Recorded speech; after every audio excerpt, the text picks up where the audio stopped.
கேப்டனின் கோட்டை என்பதை இந்த விருதுநகர் மாவட்டம் நிரூபிச்சிருக்கு. இதே விருதுநகர் மாவட்டத்துல தான் கேப்டன் பிறந்து வளர்ந்த சொந்த மண் அருப்புக்கோட்டையில ராமானுஜபுரம் என்கின்ற அந்த ஊரிலே பிறந்தவர்.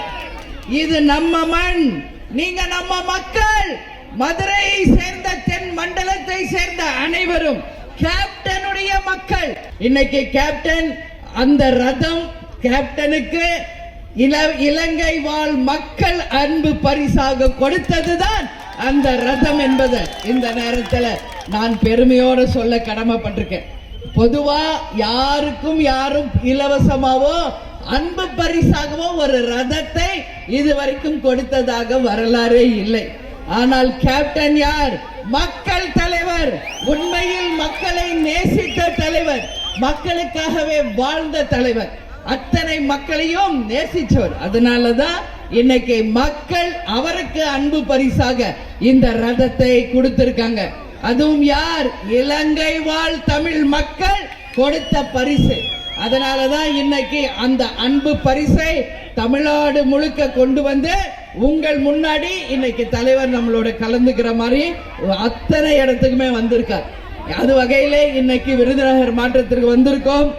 விருதுநகர் தொகுதியினுடைய வெற்றி வேட்பாளர் விஜய பிரபாகர் அவர்களுக்கும், இந்த மண்ணின் மைந்தர் அவர் விஜய பிரபாகர் போன தேர்தலிலே வெற்றி பெற்று விட்டார். ஆனால் அந்த வெற்றி மறைக்கப்பட்ட வெற்றி, அந்த வெற்றி நம்மிடம் இருந்து பறிக்கப்பட்ட வெற்றி. ஆனாலும் விஜய பிரபாகர் அவர்கள் இந்த விருதுநகர் தொகுதியிலே இருக்கின்ற அத்தனை மக்கள் மனதிலும் நீங்காத இடம் பிடித்து நிரந்தர வேட்பாளராக, எல்லா மக்கள் போற்றும் வேட்பாளராக, சரித்திரம் படைக்கக்கூடிய வேட்பாளராக இருக்கிறார், இருப்பார், இருந்து கொண்டே இருப்பார் என்பதை இந்த நேரத்தில் உங்ககிட்ட நான் சொல்ல கடமைப்பட்டிருக்கேன். இன்னைக்கு தமிழ்நாடு முழுக்க எந்த தொகுதிக்குள்ள போனாலும் நீங்க இங்க போட்டி போடணும், இங்க போட்டி போடணும். 234 நேத்து கூட போனோம் சாத்தூர், அதே போல எல்லா ஊருக்கு போனாலும் இங்க போட்டி போடணும் சொல்றாங்க. எங்க போட்டி போடணும்? விஜய பிரபாகர்.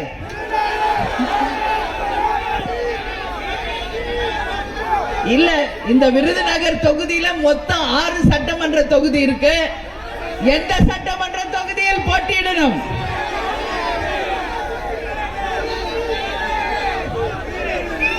சிவகாசி. நீங்கள் சொல்கிறீர்கள் சிவகாசி என்று. கட்டாயமாக பார்ப்போம். கேப்டனின் ஆசீர்வாதம் எப்படி இருக்கு, எப்படி நமக்கு கிடைக்கிறது என்பதை நாம் அனைவரும் பொறுத்திருந்து பார்ப்போம்.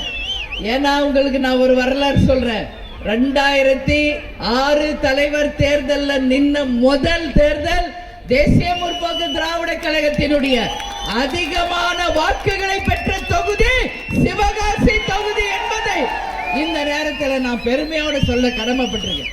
இந்த சிவகாசி தான் தமிழ்நாட்டிலேயே அதிகமான வாக்குகளை பெற்ற தொகுதி என்பது அந்த பெருமைக்குரியவர்கள் நீங்கள் தான். அதற்கு பிறகு வந்த சட்டமன்ற தொகுதியிலும் நாம் மிகப்பெரிய அளவு வெற்றி பெற்றோம். பாராளுமன்ற தொகுதியில் நாம் தனித்து போட்டியிட்ட போதும் அதிக வாக்குகளை பெற்றது சிவகாசி தொகுதி தான் என்பதை இந்த நேரத்தில் உங்களிடம் நான் பெருமையோடு கட்டாயம் பகிர்ந்து கொள்ள விரும்புகிறேன். அதனால நிச்சயமாக வருகின்ற தேர்தலில் விஜய பிரபாகர் அவர்கள் எங்கு போட்டியிடுகிறார் என்பதை அத்தனை பேருடைய ஆசீர்வாதத்தோடு நிச்சயமாக நாம அதிகாரப்பூர்வமாக அறிவிப்போம். அந்த முறை நம்மிடம் வெற்றி பறிக்கப்பட்டது. இந்த முறை அந்த வெற்றி உறுதி செய்யப்பட்ட ஒரு வெற்றியாக, மக்கள் போற்றும் ஒரு வெற்றியாக நிச்சயமாக இருக்கும் என்பதை இந்த நேரத்தில் நான் சொல்ல கடமைப்பட்டிருக்கிறேன். அதே மாதிரி பட்டாசு தொழிற்சாலை இங்க விருதுநகர் மாவட்டத்தில் தான் அதிகம். ஆனா எப்ப பார்த்தாலும் பட்டாசு தொழிற்சாலையில விபத்து நடந்து கொண்டே இருக்கிறது. அங்கே பல்வேறு மக்கள் இறந்து கொண்டே இருக்காங்க. ஒவ்வொரு முறை அந்த நிகழ்ச்சி நடக்கும் போதும் தொடர்ந்து நம்மை அறிக்கை கொடுத்து இங்க நம்ம மாவட்ட செயலாளர் நிர்வாகிகளை நேரடியாக சென்று அந்த குடும்பங்களுக்கு ஆறுதல் தெரிவித்து நம்மால் முடிந்த உதவிகளை நாம் செய்து கொண்டிருக்கிறோம். இனிமேல உங்களுக்கு நான் சொல்றேன், 2026 தேர்தலுக்கு பிறகு பட்டாசு ஆலை விபத்துகளோ மரணங்களோ நடக்காம உறுதியாக தேசிய முற்போக்கு திராவிட கழகம் மக்களுக்கு துணை நின்று அந்த விபத்துகள் நடக்காமல் நிச்சயம் காக்கப்படுவீர்கள் என்பதை இந்த நேரத்தில் உங்ககிட்ட நான் சொல்றேன். நாங்க சைனாக்கு போயிருந்தோம். அப்போ எல்லாரும் என்கிட்ட சொன்னீங்க, தேர்தல் அப்ப நான் வரும்போது சைனா பட்டாசு வந்த பிறகு இங்க வியாபாரம் முற்றிலுமாக முடங்கி போய்விட்டது, இங்க சைனா பட்டாசுகள் நம்ம நாட்டுக்கு வரக்கூடாது, அதை தடை செய்ய வேண்டும் என்ற கோரிக்கை தான் மக்களிடையே மிக முக்கியமான கோரிக்கையாக இருந்தது. அப்ப விஜய பிரபாகர் எம்பியாக கண்டெஸ்ட் பண்றப்ப அவர் சொன்னார், உறுதியாக வெற்றி பெற்று வந்த பிறகு சீன பட்டாசுகளை நிச்சயம் தமிழ்நாட்டுக்குள்ளே அனுமதிக்க மாட்டோம், நம்மை மீறி அந்த சீன பட்டாசுகள் இங்கு வராது என்று உறுதி அளிச்சிருந்தோம். வெற்றி பெற்றிருந்தால் உறுதியாக அதை நாம் நிறைவேற்றி இருப்போம். ஆனால் அந்த வெற்றி கொஞ்சம் கால தாமதமாக 2024 பதில் 2026 உங்களுக்கு நீங்கள் தேர்ந்தெடுக்கும் அந்த வேட்பாளராக விஜய பிரபாகர் இருந்து உறுதியாக உங்களுக்கு எல்லா விதத்திலும் நிச்சயம் உறுதியாக இருப்பார் என்பதை தெரிவிச்சுக்கிறேன். இந்த சிவகாசி மாநகராட்சியை மாநகராட்சியாக தரம் உயர்த்த வேண்டும் என்று பல நாட்களாக கோரிக்கை இருக்கிறது. இப்ப நகரமாக இருக்கின்ற நம்ம சிவகாசி 2026 தேர்தலுக்கு பிறகு நிச்சயம் மாநகராட்சியாக மாற்றப்படும். அதற்கு உங்கள் அந்நியார் உங்களுக்கு துணை நின்று ஓங்கி குரல் ஒலிப்போம், மக்களுக்காக துணை நிற்போம் என்பதை இந்த நேரத்தில் உங்கள்கிட்ட நான் உறுதி அளிக்கிறேன். இங்க தேர்தல்கள் வருவது எதற்கு? நம்ம மக்களுக்கும் தொகுதிக்கும் நாம் வசிக்கும் பகுதிக்கு நல்லது நடக்கணும். சும்மா வந்தோம், ஓட்டு கேட்டோம், டாடா காமிச்சோம், போனோம் கிடையாது. வந்தா ஜெயிச்சா அந்த தொகுதியை தமிழ்நாட்டில் முதன்மை தொகுதியாக மாற்றே காட்டுவோம்.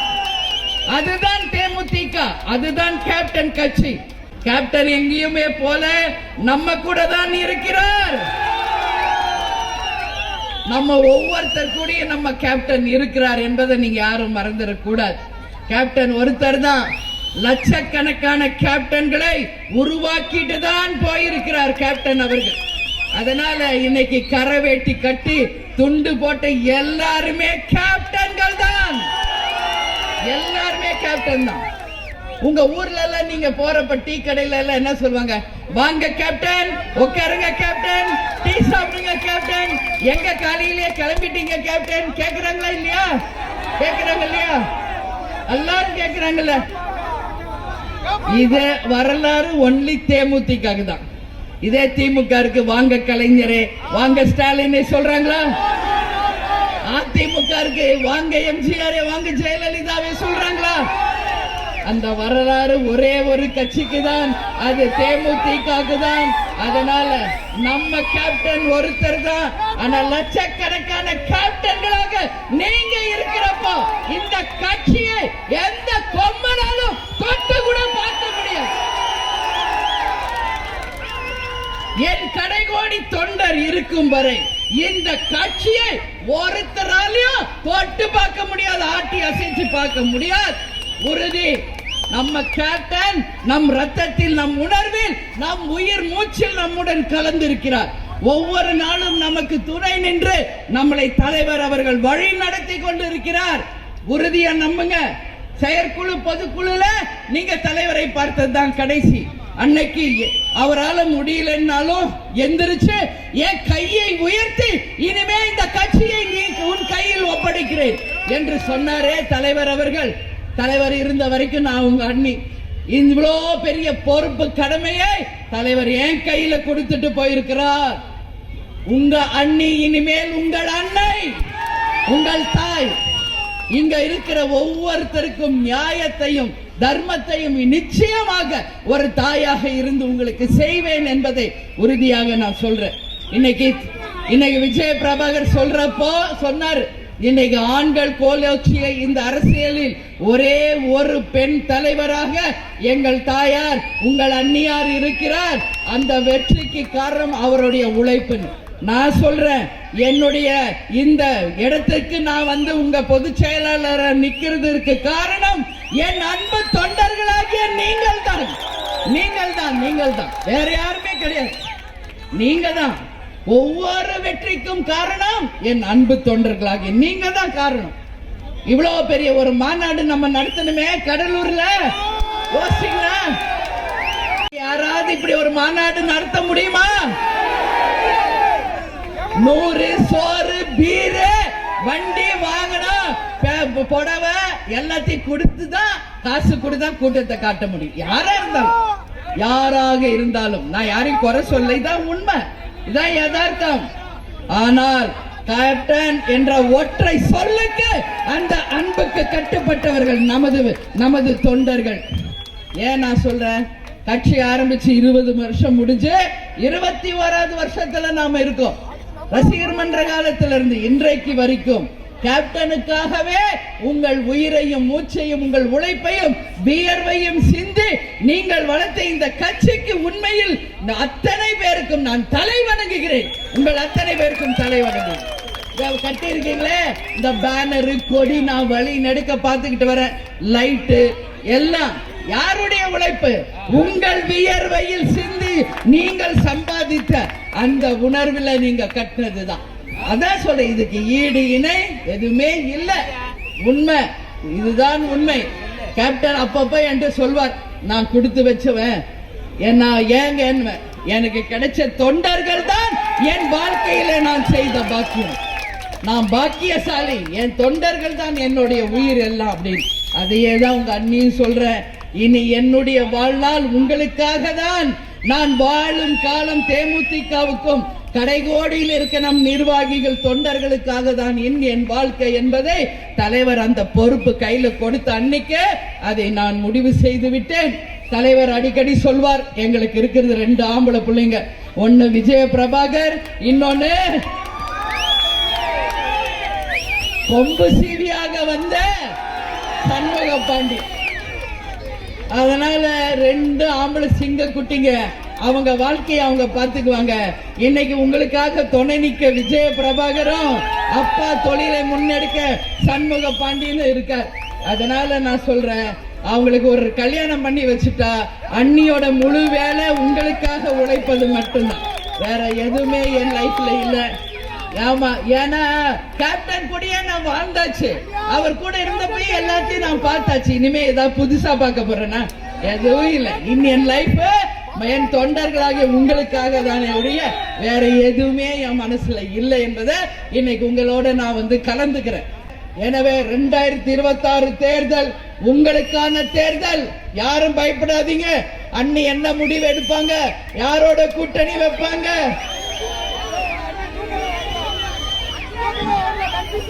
அப்படின்றதானே உங்க எண்ணம்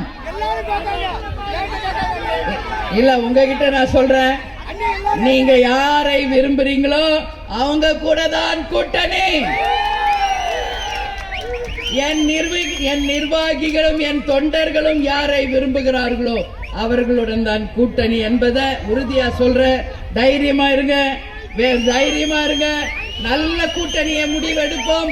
அந்த கூட்டணி தேமுதிகவுக்கும் நம் எதிர்காலத்திற்கும் மிகப்பெரிய ஒரு வெற்றியையும் மிகப்பெரிய ஒரு அங்கீகாரத்தையும் தரும் என்பதை மட்டும் இப்போ உங்ககிட்ட சொல்றேன். எனவே நான் 3ஆம் தேதி இந்த 4ஆம் கட்ட பிரச்சாரத்தை முடிச்சு சென்னைக்கு செல்வேன். சென்று சற்றேறக்குரிய ஒரு வாரத்தில் உங்களுக்கு அதிகாரப்பூர்வமான அறிவிப்பு தலைமை கழகத்திலிருந்து தருவோம் என்பதை இந்த நேரத்தில் உங்ககிட்ட சொல்ற உறுதியா. எனவே தைரியமா இருங்க, எல்லாரும் உழைக்க தயாரா இருங்க. தேர்தல் அறிவிச்சோன்னு நாம எல்லாரும் உழைக்க ஆரம்பிக்கணும்னு சொல்லி கேட்டுக்கிறேன். நீங்கெல்லாம் என்னைய எங்க அண்ணி முதல்வரா வரணும், துணை முதல்வராக ஏதோ நீங்க சொல்றீங்க.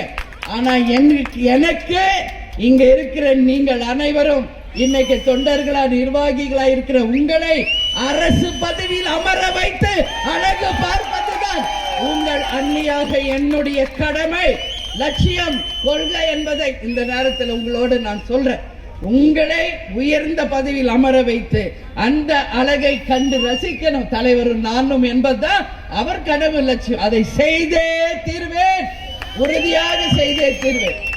இந்த சொல்லின் சொந்தக்காரோட சொல் இனி என் மூலம் தமிழ்நாடு முழுவதும் தொடர்ந்துட்டே இருக்கும். நான் சொல்றதுல பெருமை அடைகிறேன், சந்தோஷமா இருக்கிறேன். நல்லா இருக்கீங்களா? பார்த்து ரொம்ப நாள் ஆச்சு.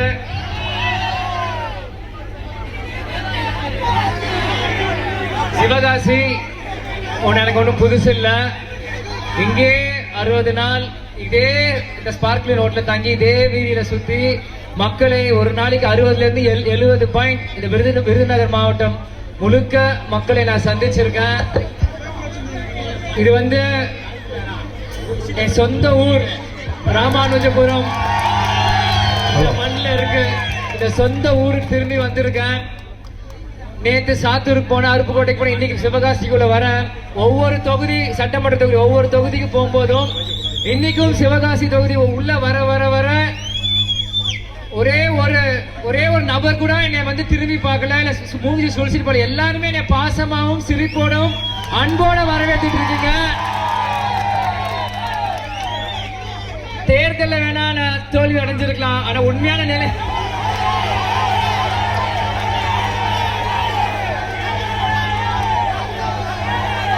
ஆனா உங்க ஒவ்வொரு இதயத்திலையும் உங்க உள்ளத்திலும் எனக்கு ஒரு இடம் இருக்குன்னு புரிஞ்சுக்கிட்டா அதுதான் நான் செஞ்ச முதல் பாக்கியம். எனக்கு இதுக்கு மேல எதுவும் தேவையில்லை. தேர்தல் ஆனா கொஞ்சம் முன்ன பின்ன ஆயிருக்கலாம், ஆனா கடுமையா நம்ம உழைச்சோம். மக்கள் தீர்ப்பே மகேசன் தீர்ப்புன்னு சொல்லுவாங்க. மக்கள் உங்களுக்கு தெரியும் யார் வெற்றி பெற்றா, உங்களுக்கு தெரியும் யாரு நீங்க வாக்கு அளித்தீங்கன்ட்டு.